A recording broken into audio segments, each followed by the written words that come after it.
Rational choice theory is the belief that criminals rationally choose crime. I think that in the case of Elizabeth Escalona, whenever she glued her daughter's hands to the wall, I think she probably thought it was rational, probably not the general public, but she did because it immobilized her daughter and it was the best way that she could think of doing it. I'm not defending, I'm just explaining in the best way I can think of.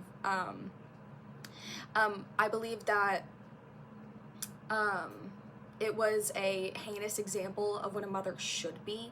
I'll get into the list of the documents of injuries on the singular child, the youngest out of all of them at the time. Now she's the second youngest because she has had another child.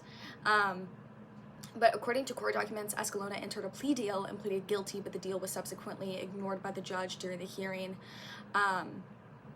And according to the court documents, the extent of injuries documented could qualify for the felony of child torture, which is a very difficult sentence to get prosecuted because it's just so, like, unimaginable.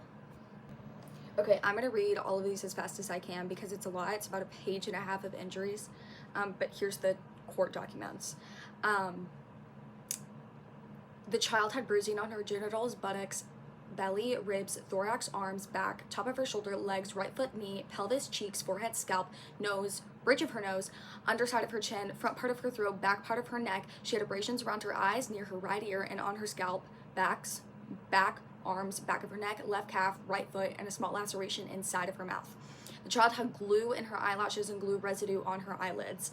The child's hands had bruising and abrasions and glue residue in between her fingers, and she had paint and glue on the palm of her right hand and white paint on the left of her index finger, on her left index finger and thumb. She had patches of missing hair and broken hairs indicating hair pulling, which was later confirmed in the mother's testimony. The child also had a bite mark in the crease of her right elbow on her right buttock. We also had that confirmed by the mother in the hearing, but I didn't know where it was. Dr. Barton testified that the child's genital injuries were caused by some type of blunt force trauma. The child had suffered a hemorrhage around her brain and swelling on the left side of her brain caused by the blunt force trauma that occurred within hours of her admission to the hospital. She also had bruises on her lungs caused by blunt force trauma that happened within the last few days, and her intestines had gone into shock bowel, means her body had stopped producing good blood flow to her intestines, either because of her brain injury or because of the blow to her intestines, either which would be caused by her mother. And within 2 days of her admission to the hospital, the child woke up from the coma and came off a ventilator. And after about a week in the hospital, she was released. Elizabeth Escalona was sentenced to 99 years in prison, which is a lifetime sentence. And prior, my answer was no, I don't think that's fair. But now thinking about it and seeing all of the injuries and all of the effects that child abuse has on children for the entirety of their lives until they die. They have behavioral issues, psychological issues, they have sociological issues, trying to make friends. They're more at risk of being abused again later in life, and they have a bad view of what love is supposed to be. And she can also develop childhood traumatic stress disorder. I think it happens when you're very young and something so bad as physical abuse happens to you, and then it affects you for the rest of your life and also your development. You can be stunted from physical abuse and sexual abuse.